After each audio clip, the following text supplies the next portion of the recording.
सह्याद्रीच्या दाट जंगलात वसलेलं एक छोटंसं गाव होतं, भैरवगड. गावाभोवती उंच डोंगर, खोल दऱ्या आणि सतत धुक्याने झाकलेली झाडं. सूर्य मावळला की तिथे एक विचित्र शांतता पसरायची. त्या गावात आरव नावाचा एक तरुण फोटोग्राफर आला. त्याला निसर्गाचे दुर्मिळ फोटो काढायचे होते. गावात पोहोचल्यावर त्याने पाहिलं की प्रत्येक जण सूर्यास्ताआधी घरात शिरत होता. आरवने एका म्हाताऱ्या माणसाला विचारलं, इतनी जल्दी सब घर क्यों बंद कर लेते हैं? म्हातारा थोडा घाबरला आणि हळू आवाजात म्हणाला, जंगल में रात को आवाजें आती हैं और जो उन आवाजों के पीछे गया वो कभी वापस नहीं आया. आरव हसला. मैं भूत प्रीत पर विश्वास नहीं करता. त्या रात्री त्यांनी जंगलात जाण्याचा निर्णय घेतला. कॅमेरा, टॉर्च आणि बॅग घेऊन तो जंगलात शिरला.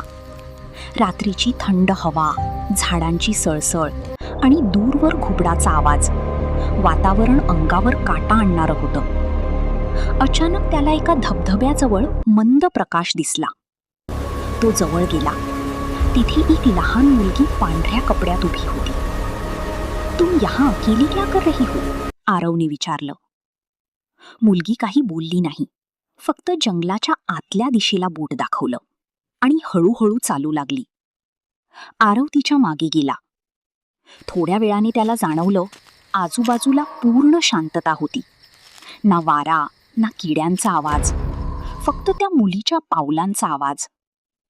अचानक ती मुलगी एका मोठ्या वडाच्या झाडाजवळ थांबली आणि क्षणार्धात गायब झाली. आरव घाबरला. त्याने टॉर्च इकडे तिकडे फिरवली.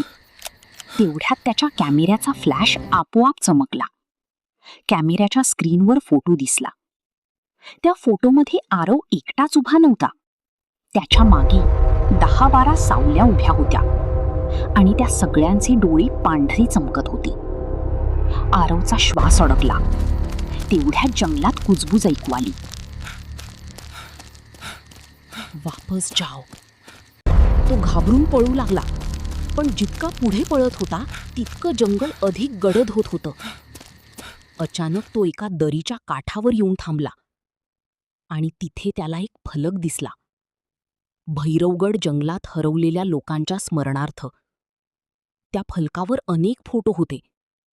आरवने टॉर्च जवळ नेली आणि त्याच्या हातातून टॉर्च खाली पडली, कारण त्या फोटोंमध्ये एक फोटो त्याचाही होता.